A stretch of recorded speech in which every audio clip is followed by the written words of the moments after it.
Hi అండి. ఈ వీడియోలో సింపుల్గా చేసుకునే ఎగ్ పెప్పర్ ఫ్రై ఎలా తయారు చేసుకోవాలో షేర్ చేస్తాను. దీనికోసం ముందుగా మసాలా ప్రిపేర్ చేసుకోవాలి. అందుకోసం ఒక మిక్సీ జార్ తీసుకొని సన్నగా కట్ చేసినటువంటి ఎండు కొబ్బరి ముక్కలు, అలాగే 1 టీ స్పూన్ ధనియాలు, 1½ టీ స్పూన్ మిరియాలు, అలాగే ఫ్రై టేస్ట్కి సరిపడా సాల్ట్, ఇవన్నీ యాడ్ చేసుకొని ఒక కోర్స్ లాగా పౌడర్ చేసుకోవాలి.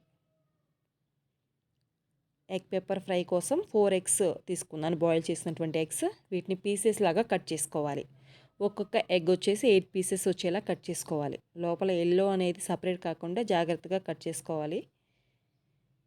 ఈలోగా స్టవ్ వెలిగించి ప్యాన్ పెట్టేసుకొని 2 టేబుల్ స్పూన్స్ ఆయిల్ యాడ్ చేసుకోవాలి. 1 టీ స్పూన్ పోపు దినుసులు యాడ్ చేసుకొని, అలాగే కొద్దిగా ఎండుమిర్చి, కొత్తిమీర, కరివేపాకు ఇవన్నీ యాడ్ చేసుకోవాలి.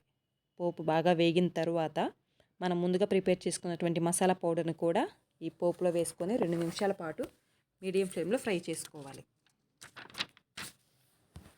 ఆయిల్ కొద్దిగా సపరేట్ అయిన తర్వాత ఎగ్ పీసెస్ కూడా ఇందులో యాడ్ చేసుకోవాలి. ఈ మసాలా అంతా పీసెస్కి పట్టేలా కలుపుకోవాలి. 2 నిమిషాల పాటు కలుపుతూ ఫ్రై చేసుకొని ఫైనల్గా కొత్తిమీర యాడ్ చేసుకొని సర్వ్ చేసుకోవటమే. అంతే.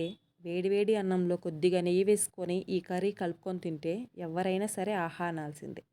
తప్పకుండా ఈ రెసిపీని మీరు కూడా ట్రై చేయండి. అలాగే నెక్స్ట్ మరొక మంచి వీడియోతో మీ ముందుకు వస్తాను.